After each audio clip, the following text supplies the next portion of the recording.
Ooh, I see something fun. Can we stop here? We can. And at the very top of this ridge, coming off the mons pubis, is a very important structure we call the clitoris. Right, the vagina's on the inside. Yeah, because if you want to see the vagina, you need 2 hands and a flashlight. Oh, we're doing male anatomy in this episode. Yeah, we're going to try. What was that? Well, that's the foreskin. So it's best to have a condom on before pre-cum. Exactly. You said that this was during menstruation, right? Right. So I'm in a river here. I'm going to slide right on out of that cervix. What happens if a man has a vasectomy? It feels like there's grass or something underneath me, and there's some waves going on. It's pushing you towards the uterus, right? You can break your penis. And when it's time to party, they're getting ejaculated, right? So we're going to take that ride with them. Hello, this is Betsy Cairo. I am a reproductive biologist, and I'm here to jump into the next session of why it's not human sexuality. And today we're going to talk about reproductive anatomy and physiology. And with me I have... This is Mandy Johnson, high school teacher extraordinaire. And we're going to try and cover this on the radio. So you're sitting there thinking, how are they going to teach us reproductive anatomy and physiology without pictures? And I was kind of wondering that too. But I think the more I thought about it, I realized what I really want people to understand is the importance of using correct terminology and language when we do talk about reproductive anatomy and physiology. And one of the best examples I have of this is that when we're raising our kids to understand their body parts, we point to their eye and we say, this is an eye. And we point to their mouth and we say, this is a mouth. And we point to their elbow and we say, this is an elbow. And then we point to something below the belt and we say, and this is your pee-pee. And it always takes me back because I'm thinking, what? And if that's the game we're going to play, then if that's a pee-pee, then your eye is a blink-blink, your mouth is a taste-taste, and your elbow is a bend-bend. Because what we're doing is we're describing things or labeling based on what they do and not really what they are. And the minute you separate out words like that or anatomical parts, we make them dirty or naughty, or forbidden. And so in this presentation, we're not going to do that. We're going to talk about some basic structures that female anatomy has and male anatomy has, and we're going to get to how they function and go from there. So let's just start at the beginning. The way I usually like to teach this in class is to imagine that we're going to take a bike ride, a mountain bike ride. And so I'm going to be the guide today, and Mandy's going to hop on that bike. That's right. And we're going to take a ride through female reproductive anatomy. Where we're going to start. We're going to start downhill first, though, Mandy, because we're going to start at the mons pubis. And the mons pubis, well, mons is Mayan for mountain, and pubis meaning pubic bone, and it's a fat pad that covers the pelvic bone and the pubic bone, and it has a purpose, right? I like to tell my students that it protects us from when we are having sex, that we're not basically knocking knees. That our pelvic bone isn't hitting another pelvic bone, so that fatty layer is there to be more like knocking thumb bases. That's right. And so it's for and here's the interesting thing about nature. Everything has form and function, right? And so the mons pubis has form and function. It has a fat pad and it has hair.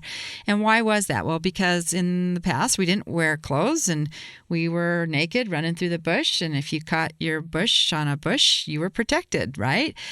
And that's part of the reason. So we're riding my bike through this crazy forest. Right. And now we're going downhill. Downhill. And what do we hit? Well, we hit some ridges. Those first ridges, but before... Ooh, I see something fun. Can we stop here? We can. And at the very top of this ridge, coming off the mons pubis, is a very important structure we call the clitoris. Right? It looks like a lot of fun. It is fun. And it only has one job. And its job is to give pleasure. It doesn't balance your checkbook or clean your house. It just gives pleasure. It serves no reproductive function? None whatsoever, except it is for pleasure. And that is an important function, probably the most important function, right? But we can't stay here for long because we got a couple of ridges we've got to get over. Because when you travel further down from the clitoris, you're going to hit some ridges. That first ridge is called the labia majora. That second ridge you're hitting is the labia minora. And these are often referred to as, in slang, we might say, what would we call them? Lips? I do believe we call those the lips. Right. And so labia actually means lip, and majora means large, and labia minora is small. And these are these little ridges that protect the entry into the vagina called the introitus. Now, Betsy, because they're called the labia minor, are they always smaller than the labia majora? Typically, yes. And they typically do not have hair on them, but the labia majora can have hair on them because they are inside and they're smaller. They serve as the second guardian of the gate. But now we're going to go through the opening of the vagina, which is called the introitus. And it's really easy to remember the name of the introitus because the introitus must invite us in always. It's always with permission. So now we've entered in through the introitus and we're in this long cylindrical tunnel. It's a little bumpy in here. It's a little bumpy in here. This ride's getting kind of four-wheely. Yep, because the vagina has ridges. And the ridges are there for two reasons. One is for pleasure and one is for function. Expansion, right. That vagina has to expand to be able to pass the diameter of a fetus's head. So you can imagine there needs to be more tissue there, so we have more to work with. I like to describe the vagina kind of like curtains that can open and close. And it doesn't change anything when they're open. It doesn't stretch them. It doesn't change their size. They can always go back to the shrunken size originally. So exactly, because like pleats in a curtain. That's a good analogy.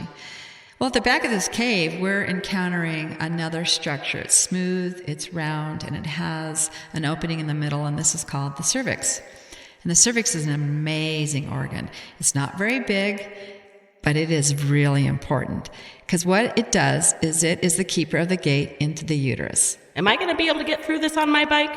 I think so, because we're going to go into the uterus during a time of menstruation where the cervix is going to dilate, and we'll get to that in a minute, but we're going to pass through it. But once we're in the cervix, you're going to realize it gets even bumpier because it has ridges and little gates and little traps, and this is the body's filter system to not let junk and debris get inside the uterus. The other thing about the cervix that's really important is that it needs to be screened periodically for health, right? For what we call cancer screenings. They used to be called pap smears, but now we call them cervical cancer screenings. That makes a lot more sense. Yeah, it does. And it's a catchy little phrase, right? Cervical cancer screening. But it's important, and women should do this at least once a year, but I think the new guidelines are now every 3 years. But we need to have your cervix screened just to make sure that it's healthy. And so consider this your friendly reminder that if you haven't had it done in a while, you probably should go get it checked. So entering into this, leaving the cervix and entering into the next structure, this is the uterus. And the uterus is a structure that I often like to refer to shaped like a hot air balloon. Do you use that analogy? I don't. I talk about it being like the size of a fist, but I've never referred to it as a hot air balloon. I like that. Yeah. So imagine a hot air balloon that is, and just picture a hot air balloon. It narrows at the neck, and the narrowing of the neck is actually the cervix, right? And coming off that hot air balloon are two other structures, right? That we call the fallopian tubes.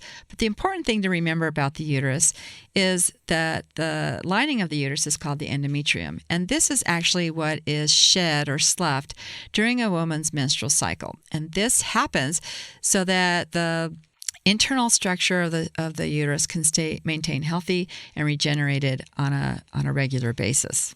The uterus is a muscle, correct? Yeah, it is. It's one of the strongest muscles because obviously it has to contract pretty severely to be able to expel a fetus. The other interesting point about a uterus is even though you say it's like the size of your fist, or even some people use it to equate it to the size of a pear, it goes from that size to the size of a watermelon during pregnancy. It expands like 80 times its size or something, right? Right? Exactly. So going from, 6 centimeters to 40 centimeters and then back to 6 centimeters is a pretty big deal in a matter of 10 days. So it's an amazing muscle and one we want to keep healthy. So now we're at the tip of the uterus. We're on our bikes. Do we want to go right or left? Well, it's a hard choice. I think I'd like to go left this time. Okay. So as you're looking at the tip of the uterus, turning left is, It's a really narrow tunnel. It's a really narrow tunnel. We're entering in to that structure off the uterus called the fallopian tube. Now, what are you encountering? Are you getting some wave-like action? It feels like there's grass or something underneath me in there. There's some waves going on. Right. It's pushing me in the wrong direction, That's though, Betsy. right. It's pushing you towards the uterus, right? Because what's going on inside this fallopian tube is a wave-like action with little hairs called cilia. And these hairs move back and forth almost in the same rhythm as a wave hitting the sand. Kind of picture it equal to a person being transported up a stadium during a game where they're transporting a person from person to person overhead. That's what these hair-like structures are doing. And they're trying to push you back towards the uterus because they think you're the egg and that you need to stay there and, implant and grow a pregnancy. So what we have to do is we kind of have to get into the center of this tube so that we can get into the wave-like motion that's going to get us to the end. Are you ready? I'm ready. Let's go. All right. So it's not a very long trip. It's about 4 inches, 8 centimeters long, and we're going to get to the very end. What do you see? I see a lot of different branches branching off of here. Yep, and that is a structure that's called the fimbria.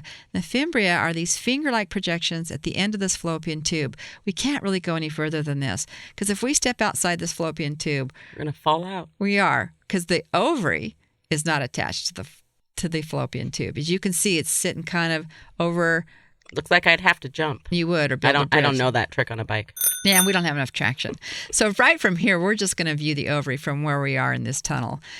The ovary, as you can see, is not very big. It's about the size of a thumb, about 1.5 by 1.5 by about a 1/2 inch in diameter. And it's really powerful. And the only thing that keeps the ovary from floating up to be next to the liver is the ovarian ligament. And that is attached to the uterus. Can you see that? I can see that. Right. And it's a really important structure that maintains the movement of the ovary, but also allows it to sort of be free-flowing, right? This structure, the ovary, is where all of our female hormones come from. And it's a really important structure that we want to be kind to and not cause it to shut down or malfunction. But the ovary eventually gets pretty tired, and that's what sends us into this process we call menopause. What I think is really cool about the ovary is that females are born with all of the follicles that they're ever going to have inside there already, and every month we just mature one. Yep, about 400,000. And people are like, well, that's not fair. Men develop sperm every month until they die, and we're only given a set number. I promise you, 400,000 is plenty. We won't use all of them. Not even close. I wouldn't even want to. Definitely not. And so that's kind of the structure, external and internal, of female reproductive anatomy. You ready? It was a fun bike ride. It was. You ready to head out? I'm ready to go. All right, so wave goodbye to that ovary, and let's hit it. All right, I'm going to travel the path of an egg. So if I was an egg, I would have started there in the ovary, and I'd have made that jump into the fimbriae. And from the fimbriae, I'm going to ride the wave in the fallopian tube back down to the uterus. Okay, now I'm back in the uterus, and I'm sliding. You said that this was during menstruation, right? So I'm in a river here. I'm going to slide right on out of that cervix. And you bet. And then where do you land? Tiny little opening, but I'm going to make it through. And now I'm back in the vagina. There's a bunch of ridges going down that hill. Yep. And then where are we? We're at the introitus. Back at the introitus. Yep. Ready to ride back out on that vulva. And there we go. Daylight. That was a great ride. Did we actually talk about what a vulva is, Betsy? Well, it's not the vagina. The vulva is an important structure that protects the external portion of the reproductive anatomy. So the vulva is the only thing you can see on a female, correct? Oh, that's right. So when the media says vagina, or don't look at my vagina, or I'm going to bedazzle my vagina, they really mean vulva. Right. The vagina's on the inside. Yeah, because if you want to see the vagina, you need 2 hands and a flashlight. There's more, right? Like you go all the way out. Well, I don't know. Are we kind of tired? Do we want to do that trek over those 2 ridges all the way back up to the mons pubis? And here we are. That's a great view. Do you want to stop back at the clitoris and have a little bit more fun? You know I do. So imagine what a sperm has to do, right? I mean, sperm have tails. They are motile. And that's one of the reasons, right? Why? Because they have to swim through all the structures we just rode our bikes on and get up into the fallopian tube and kind of battle those wave-like motions, right? Back and forth and back and forth. I guess you could kind of equate it to salmon swimming upstream. Not an easy job. No, once fertilization takes place, we now have an embryo, and the body takes over and rolls that embryo down towards the uterus. You know what's fun just like a clitoris, Betsy? No. A penis. Oh, for sure. So let's talk a little bit about that, shall we? Let's do. All right, so external male anatomy basically just have the penis and the scrotum, which houses the testicles. Correct. All right, so do you want to walk us through that? Well, if we're trying to equate the penis to the clitoris, the most sensitive part on the penis is the glans, right? The tip of the penis. And then below the glans is the shaft, right? And in my day, we always had the saying, you got the shaft. So I think that's kind of what, maybe they're referring to an elevator shaft, but I actually think they were referring to that. So inside, there are structures, though, inside the penis that are responsible for erection. We'll get to those in a minute because first, I think we should just talk about the scrotum and the testicles. Well, the scrotum, honestly, is my favorite thing to talk about. I think it's a really cool structure. I think when we're talking about the penis and the testicles and the scrotum, or any male and female anatomy, we're doing that correlation. I always tell my students that male anatomy, reproductive anatomy, and female reproductive anatomy is like Mexican food, right?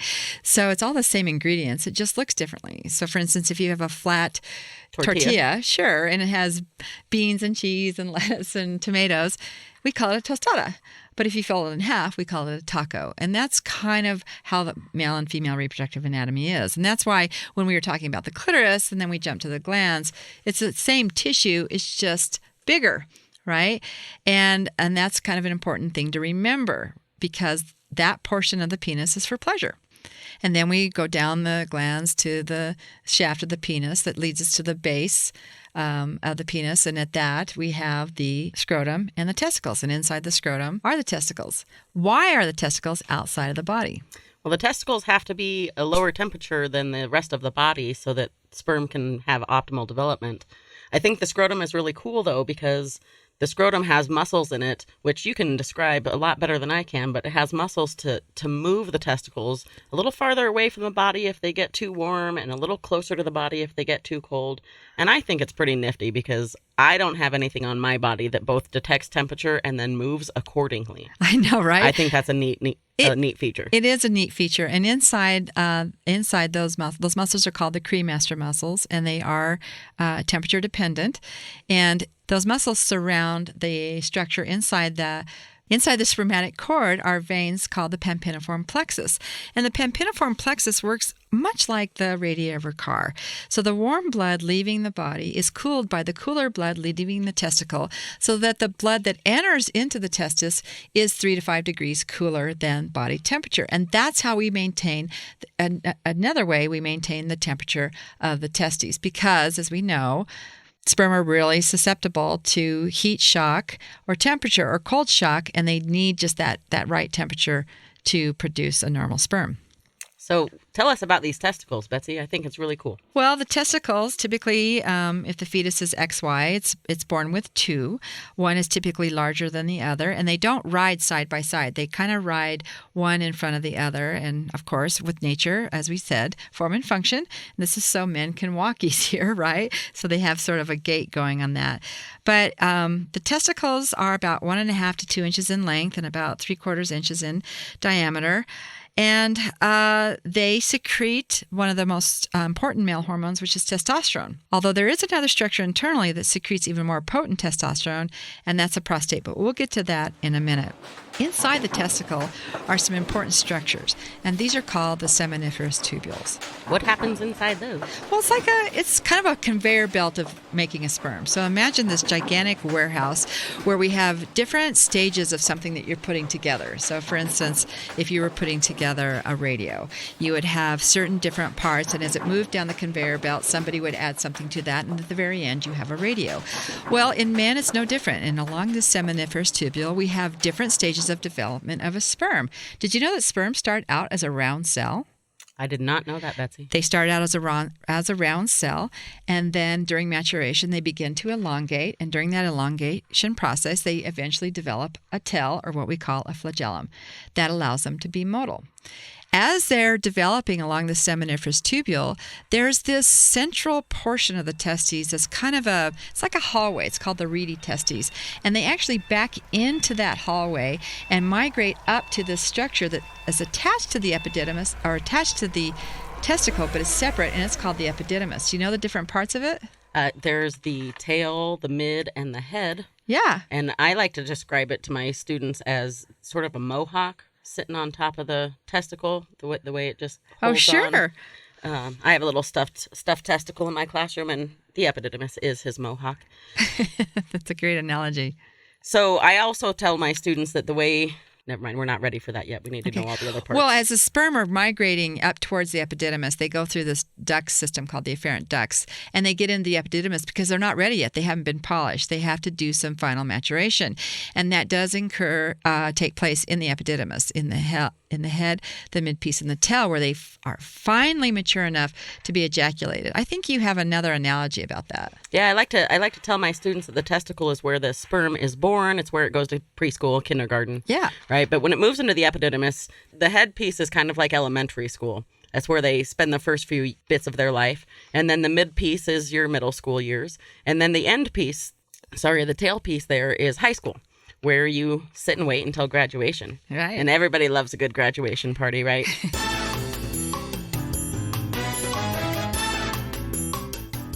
So what happens at graduation is when the sperm are ready, they get to be ejaculated. That's where sperm are stored, in the tail of the epididymis. And they're not motile, really, until that point. And that's an important distinction. So from the epididymis, attached to the tail of the epididymis is a long tube-like structure that we equate to the fallopian tube. But this one's a lot longer, and this is called the vas deferens. Okay? And there are two of them, correct? Typically, there are two. And this vas deferens will migrate up through the pelvis, around, and come around to the base of the bladder and meet two more structures. The first structure it meets are called the seminal vesicles. And these seminal vesicles secrete the first part of semen. Right. That's all they do. It used to believe that they stored sperm, hence the word seminal vesicle. A vesicle is like a pouch or a container that holds things, but they really don't store sperm. They secrete seminal fluid. And they're an outpocketing or a pouch off of the vas deferens. And then as the vas deferens is coming in, it meets up with the structure that sits at the base of the bladder, and that's called the prostate. And this is something that sits pretty deep in a man's pelvis, and that's why when it becomes infected or diseased, it's a pretty big deal because we have to go kind of deep in there to either surgically repair it or to surgically remove it.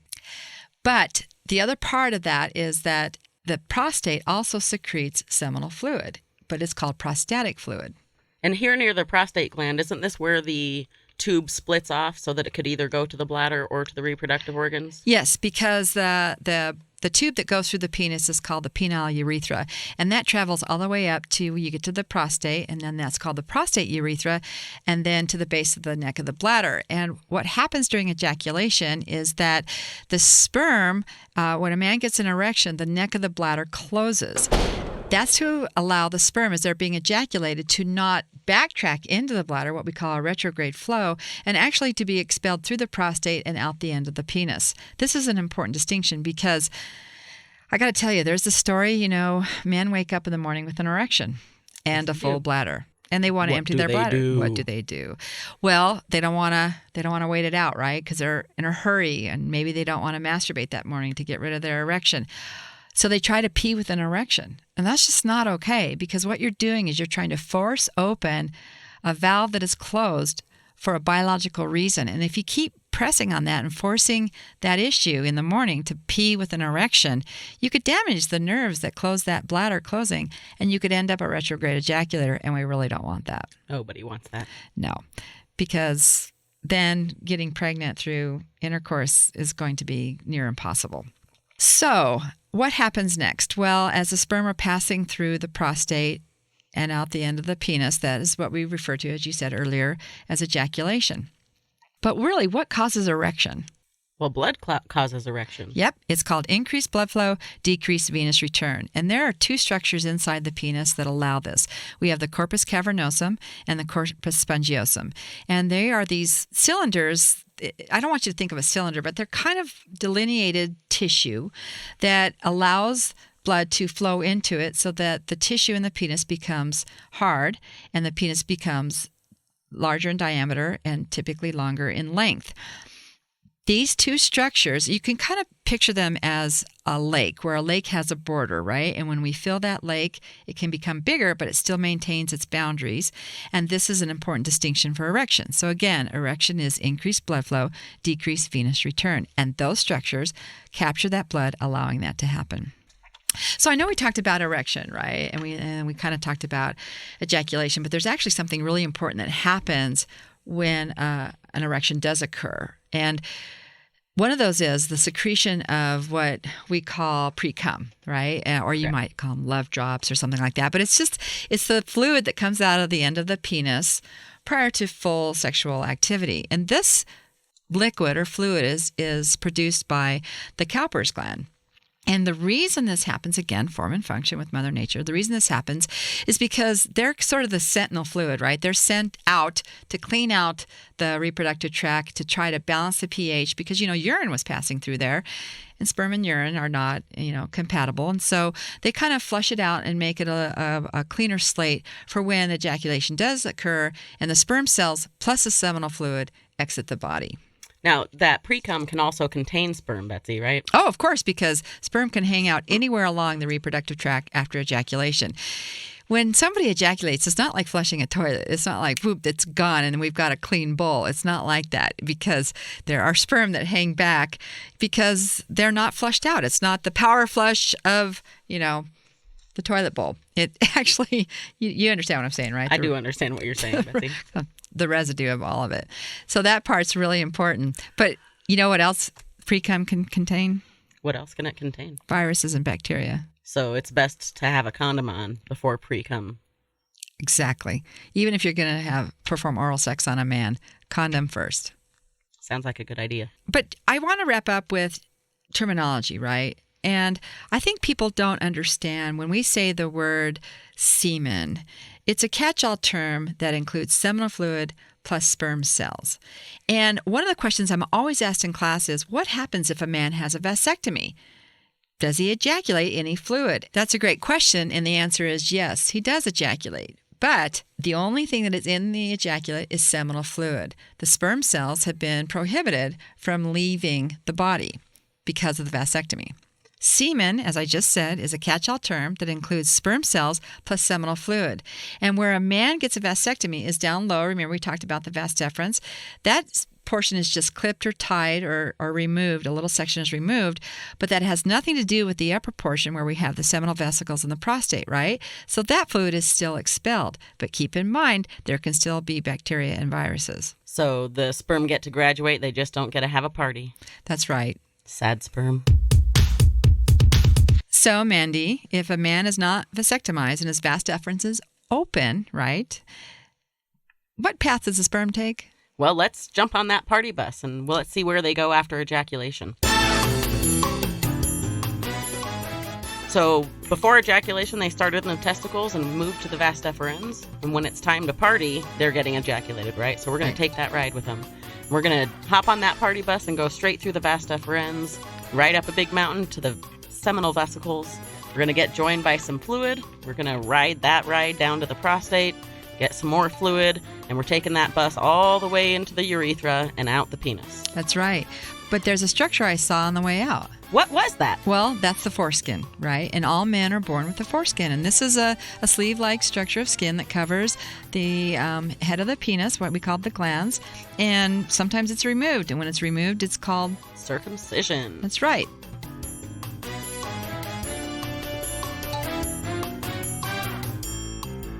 Well, that wraps up our session on reproductive anatomy and physiology. I'm Dr. Betsy. And I'm Mandy Johnson. And we are so glad you joined us. We hope you join us for our next episode. It will be about sex, assigned gender, gender identity, and gender in general. I'm excited to hear about that. If you have any questions regarding this or any previous episodes, you can reach us at info@lookbothways.org. That's info@lkbthwys.org. See you next time. Coming up on the next episode of It's Not Human Sexuality. So what do you think sex is, Mandy? Isn't that what two people do together when they love each other, Betsy? No. So gender is a social construct. It's a boy. Or it's a girl. Advanced warning would have been really nice to have when I was going through my parenting years. I think we would all agree with that. Finally, you say, hey, it's Barbie or nothing. Women who are assertive in their jobs come across as bitchy, but men who are assertive in their jobs are just good at what they do. Right, they're CEO material. And I hope you don't feel like you're a terrible parent at this point. I'm a family and consumer sciences teacher. I'm starting my 3rd year of this program at the school I'm at, and I haven't had a boy in the class yet. When we look across the board at a lot of the most famous chefs, which is cooking, All male. and when we look at a lot of the famous hairdressers, All male. and when we look at all the famous clothes designers, Also all male. right, peer pressure. Dun, dun, dun, dun. No, Mr. McLean never cleaned the house. He just stood there and made sure she did it right. Stay with us for episode 3 of It's Not Human Sexuality. I'm Hannah Copeland, the podcast editor and engineer. For more episodes and info, go to lkbthwys.org.